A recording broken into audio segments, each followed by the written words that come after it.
balik teng sifati Rasulullah nggih. Rasulullah sallallahu alaihi wasallam kula terangno. Cerdase nabi nyen cerdas tenan. Lho iki sing diterangno wong kafir lho mboten tiyang Islam.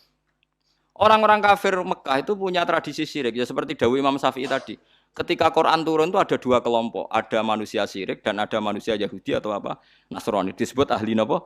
Kitab. Makanya Quran kalau membahas orang kafir itu dua diulang. Lam yakunil ladina kafaru. Kafaru itu siapa? Min ahlil kitab satu wal musyrikin. Karena jenis orang kafir itu pasti dua. Kalau enggak ahli kitab ya musyrik. Makanya Quran membuat min bayaniyah. Lam yakunil ladina kafaru. Kafaru itu siapa? Satu min ahlil kitab. Dua wal musyrikin. Nah itu Nabi menjelaskan gampang. Orang kafir di depan umum dijelasin.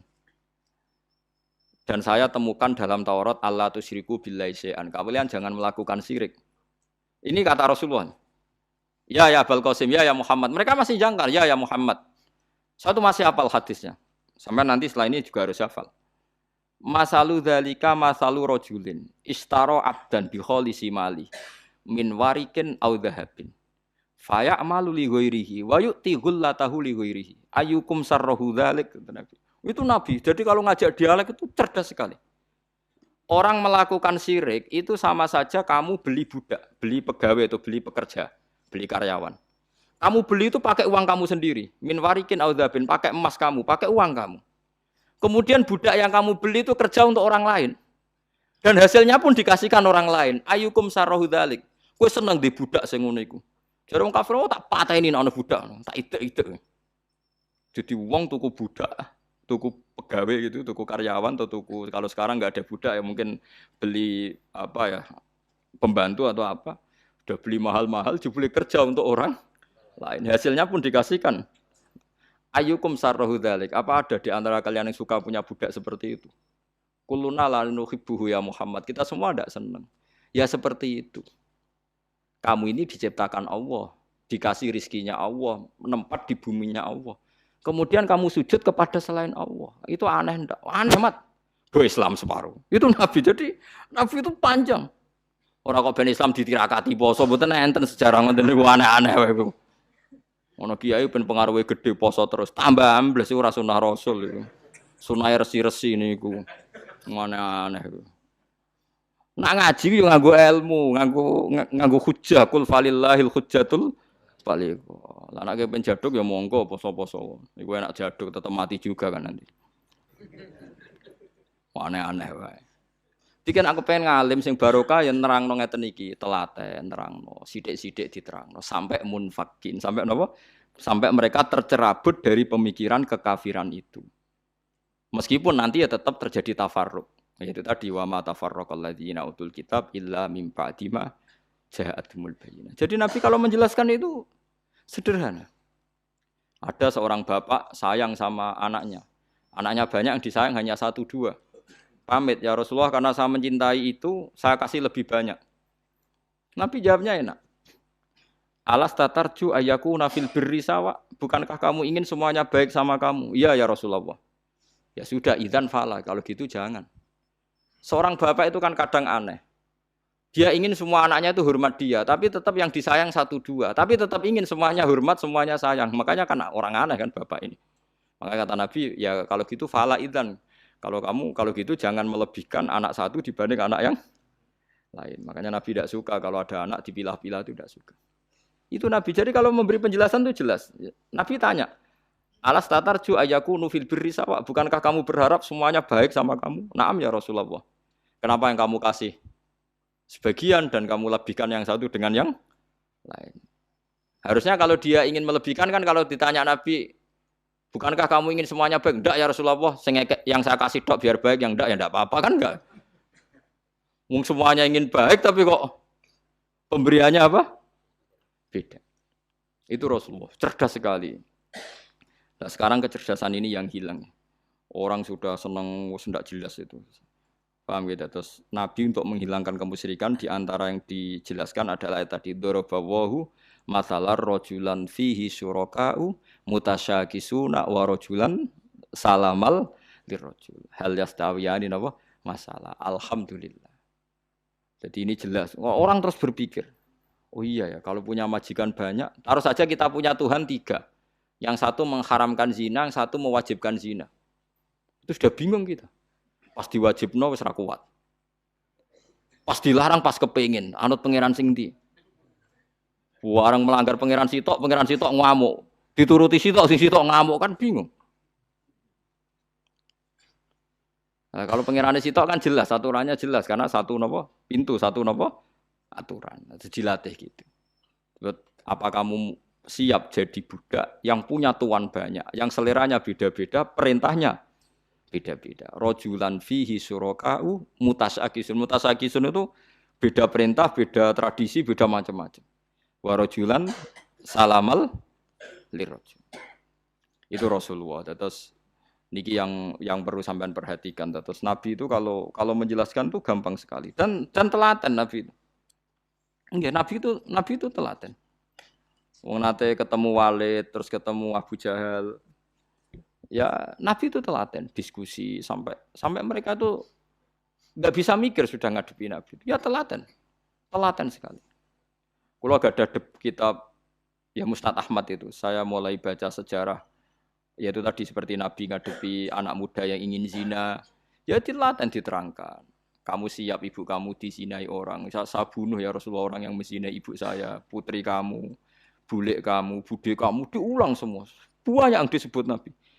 Sampai pemuda itu keluar terus dia demi Tuhan, saya belum pernah melihat sesuatu sejijik zina. Betapa kriminalnya zina karena melukai orang banyak. Itu ya sudah. Pun saat ini kalau nerangno hisab ya. Tabarakalladzi ja'ala fis sama'i buruja wa ja'ala fiha siraja wa qamaran munir. Terus ngeten nggih kalau dalam fikih Syafi'iyah, nggih fikih Syafi'iyah. Sebetulnya orang itu boleh percaya hisab. Asal hisab itu qot'i dan dikonsensus.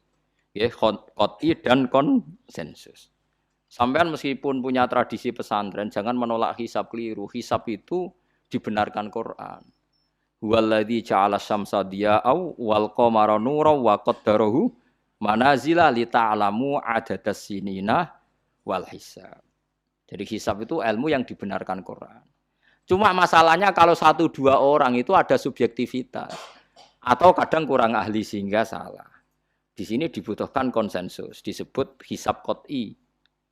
Makanya kayak kasus awal kemarin, andai kan tidak ada pengumuman pemerintah pun aku bodoh.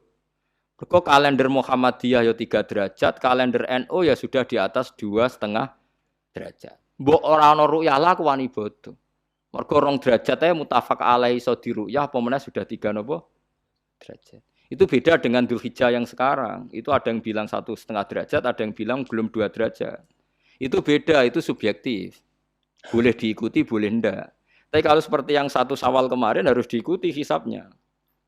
Paham ya? Makanya kalau kata Imam Subki, hisab itu boleh diikuti kalau konsensus bagi para ahlinya. Tapi kelirunya orang-orang NU kadang itu anti hisab. Padahal hisab disebut Quran li ta'lamu adadas sinina wal hisab. Memang Nabi ngendikan sumulir ru'yati wa aftilur ru'yati. Ya ru'yah itu penting, itu tadi. Tapi ru'yah yang tidak beda dengan hisab. Yaitu sama-sama ru'yah plus imkan ru'yah. Jadi kudu ngerti. Ilmu gini mang jelimet. Sampai ndak usah terus bikin dikotomi. NU itu ru'yah, kalau Muhammadiyah hisab. Sing muni ngono iku sapa? Wong alim ra ono sing muni ngono. Waktu gale ngene, NU kunut, Muhammadiyah gak kunut. Kula sebagai wong alim bahasa itu aneh. Imam Syafi'i itu kunut. Imam Syafi'i tahun 150 Hijriah. Saiki tahun 1436. Jadi tahu saya Imam Syafi'i itu kunut, Abu Hanifah itu tidak kunut. Apa Imam Syafi'i Rais Am? Apa Abu Hanifah ketua PP Muhammadiyah? Jadi kalau orang alim taunya ya Imam Syafi'i itu kunut, Abu Hanifah tidak kunut. Jadi kalau saya ditanya, Gus, jenengan hisab apa ru'yah? Ya, saya itu tidak tahu NU Muhammadiyah, tahu saya Imam Subki itu lebih percaya hisab timbang ru'yah. Kalau imam yang lain lebih percaya ru'yah timbang hisab. Imam-imam yang dulu-dulu, tapi kita sekarang terjebak politik identitas atau identitas ormas. Jadi ini khasnya NU ini. Tidak ada di tradisi orang alim tidak gitu. Hisab itu ya ilmunya pangeran. Saya kemarin diundang di kajian itu saya bilang, lo yang bisa hisab itu kita. Orang tahu semua ahli hisab itu Kiai Turehan. Sekarang Jombang Kiai ini itu ilmu kita di pondok diajari hisab. Kalender kudus itu yang punya Ki Turikan itu masih penambah sama saya. Kalau kita anti hisab itu anti ilmunya sendiri kan? Anti ilmunya apa? Memang yang bisa hisab itu siapa? Kita kan punya pakar hisab banyak. Karena anti hisab ya obongi ngono kalender. Ya biasa saja. Nah, lalu ada masalah itu ketika hisab beda dengan ru'ya. Lah itu aja beda kalau misalnya 1,5 derajat atau 2 derajat. Tapi kalau seperti Syawal kemarin, saya pas setengah 6 orang-orang tanya, Gus nanti terawih ada? Enggak. Gak ngenteni pengumuman perintah, gak wong alim ngenteni pemerintah ngenya uang. Aneh-aneh. Engko nak Lukman Hakim muni ora bodo tak tilpune. Ya karena tadi kemarin itu sepakat 3 derajat. 3 derajat itu andekan enggak ada ru'yah pun ulama membolehkan iftar karena ahli hisab sepakat konsensus itu sampean baca di Anatut Thalibin yang di bab wayas butuh apa Syawal itu yang Syawal atau Ramadan biru yati hilal itu di situ dijelaskan ketika ada khilafnya ru'yah sama napa Nah ini kan sudah jelas. Ini wa ja'ala fiha siraja wa qamaram. Jadi waladzi ja'ala fis sama burujan. Bulan itu ada burutnya. Sehingga dengan burut ini bisa dihitung. Ini kata Imam Ghazali di kitab Ihya dijelaskan gini. Bagaimana Anda tidak percaya hisab? Hisab itu bahkan bisa menghitung lama gerhana berapa menit, yang gerhana di sisi mana. Misalnya gerhana di sisi selatan. Lama gerhana sekian menit, dimulai 8-15 menit, selesai 20 menit. Wong ngitung menitan wae iso kok ngitung dina ora mbok percaya. Apa kiai-kiai kalau mau sholat gerhana ngenteni ru'yah? Nyatane sore diumumno kok gerhana bulan kok do sholat ya. Mbah dereng ru'yah kok ndak gitu. Ayo, nak do ngumumno ngenteni ru'yah apa sudah diumumkan dulu. Diumumkan, engko nek gerhana tenan terus do sholat gitu. Percaya hisab dulu apa ru'yah dulu? Hisab kan? Hisab itu permanen, bahkan bisa digarap 100 tahun ke depan. Wong bulan konsisten agar ape kiamat nggih sik ngeten-ngeten mawon. Jelas nase waladzi ja'ala syamsa dia awal qamara nura wa qaddarahu manazila iku li ta'lamu adadas sinina wal hisab. Saya pernah ditanya orang, "Lho jenengan kok ngotot gitu, Gus?" Saya ini orang hafal Quran, saya itu paling anti kalau ilmunya Quran dilawan. Hisab itu ilmunya Quran, ru'yah juga ilmunya Quran, ilmunya Rasulullah, enggak usah dilawan. Loh soal yang hisab keliru itu mungkin karena orangnya. Itu Imam Ghazali menyontohkan begini, itu lucu deh ya. Ada dokter, kebetulan dokter itu mendiagnosa Anda salah dan Anda akhirnya tambah mati. Kemudian Anda anti kedokteran itu salah.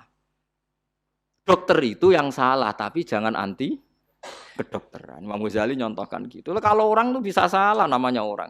Saya baca kitab kadang ya salah namanya orang gitu. Tapi kamu jangan anti saya karena benarnya lebih banyak. Paling salah saya kan 0, sekian persennya tetap ada. Gua pas ngantuk, gua ngelamun ya ada. Tapi masalahnya salah sampean lebih banyak. Sehingga sampean terpaksa yang ngaji saya kan bukan saya terus tidak pernah salah ya pernah. Cuma saya prediksikan misalnya ya paling 1% lah. Kalau 2% kebanyakan. Itu saja mungkin ya pas ngantuk atau tidak fokus atau apalah. Kalau sampean ingin benar saja potensinya salah. Wah, itu kan. Lah itu mungkin ahli hisab juga mungkin salah karena manusia. Pas ngitung 00, sekian ngitung hilal buruce ngene pas bojone ngamuk atau pas tagihan BPKB kan terus blober toh garapane terus. Makanya kata Imam Suyuti dibutuhkan konsensus. Orang banyak ahli hisab ternyata memutuskan demikian kayak kemarin 1 Syawal kemarin. Itu kan semua kalender bilang 3 derajat. Wah, itu kalau seperti itu mesti setelah istimewa sudah tinggi sekali. Orang sangat ngenteni apa? Ru'ya. Ya tapi ya karena kita percaya ru'ya ngenteni pengumuman ru'ya. Saksinya adalah di Gresik ini, di Aceh. Nah, wong alim mesti maca guyu. Ah, saksi barang kok repot. Mulane anak-anak tanya saya, Gus nanti terawih ndak? Aneh-aneh. Tapi kan pemerintah gak umumno wis bodoh aku sing nanggung. Ada. Paham nggih? Aja geman anti ilmu sing disebut Quran. Itu disebut li ta'lamu adadas sinina. Karena kalau ikmal itu juga belum menyelesaikan, ikmal itu juga masih repot. Nggih to, sampean saiki pikir. Ngendikane Nabi kan jika terjadi fa'in humma alikum fa'akmilu iddata saban salasina yauman. Jika terjadi enggak jelas, humma itu enggak jelas, nah karena mendung tak karena apa, maka saban disempurnakan 30 hari. Masalahnya yang ngitungnya awal juga sempurnanya awal kok Naksabandia. Misalnya dia ngitung tanggal si Saban Ahad, NU Senin. Bareng jari NU nama mang ikmal, tapi jari sing ngitung Ahad, wis ikmal lo ngaku ngitungnya. Paham sampean dulu? Lah iya. Mulane tau mikir to, kula sing ulama sing wis mikir suwi kok mbok bantah. Ya misalnya Naksabandia sing sering awal kan Naksabandia Sumatera nggih. Sumatera kono ya, Sumatera ya. Dekne ngitunge siji Saban niku Ahad. Kowe ngitunge Senin. Terus bareng Mamang, wis nek Mamang wis ikmal le ikmal. Genepi 30. Jare sing ngitung Ahad. Mun genep bah. Padahal kadang kacek rong dino, genepe awal banget. Makanya sebagian riwayat itu fa'in huma alaikum fakduru lah, bukan fa'akmilu tapi fakduru. Lah kira-kira dhewe artine kira-kira dhewe nak sing mulai Ahad ya sing penting ikmale kok Ahad, nak sing Senin ya ikmale kok Senin, paham ya? Paham sih kalau maksud. Tapi sementing aja anti hisab. Mung hisab dibakas Quran. Wal qamara qaddarnahu manazila hatta ada kal urjunil qadim. Ukuran tanggal 1 pokoke bulan wis melengkung koyo pelapah kurma. Lah terus ulama darani iku melengkung ning ufuk apa melengkung fi nazaril aini. Terus ulama NU darani yo melengkung fi nazaril aini ngenteni ru'yah. Sitok darani ora pokoke anggere sing liwati ufuk ya tanggal 1. Lah masalahe Qur'ane ya ora nerangno. Kal urjunil qadim fi nazaril aini apa hakikatan. Lha kok gak tau mikir tok kono to. Ngopah-poh. Niku anggere dibantah. Nek sinaumu wis suwi kaya aku bantahlah, nek ora semeneng ae. Sementing aja anti ilmu sing disebut Quran. Kok malah NU Muhammadiyah. Ulama ora diurusan mbek niku. Ulama iku urusane mbek wong dhisik-dhisik. Dadi roh kula kuno tu mazhab Imam Syafi'i, ora kuno mazhab Abu Hanifah. Kula jejak goblok terus kuno tu mazhab NU. NU di mazhab iku kapan? Wong NU dhewe anut Imam Syafi'i. Mbah Sim lo takoki. Sampeyan wali takoki. Mbah jenengan Syafi'i napa NU? Muni Syafi'iyah. Ya kira-kira Mbah Sim takoki, Mbah jenengan NU napa mazhab Syafi'i? Muni piye jawab? Syafi'iyah mesti. Ya to ora. Lho gak kira-kira. Aneh-aneh.